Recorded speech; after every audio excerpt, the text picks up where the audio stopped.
Hello and welcome to this new video on how to review Airbnb host. So if you are new here, subscribe and press the notification bell icon so you don't miss any upcoming further videos. Now let's get started. So first thing you need to do is open your web browser. In the top of the web browser, there is a search bar. Click on it and you just have to type Airbnb and press enter in the keyboard. After that, the search results will be shown to you. You just have to click on the first search result.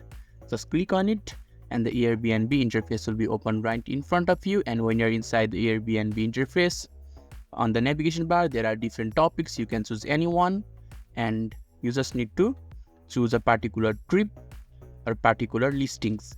And when you are inside the listing, you just have to scroll down a little bit and you will be able to see the host of that listing. So in order to leave a review or read the review of that host, you just have to click on it and the page about the host will be open right in front of your screen. Now you just have to scroll down a little bit and there will be a review section, and in this section you will be able to read the reviews and leave the reviews for the host.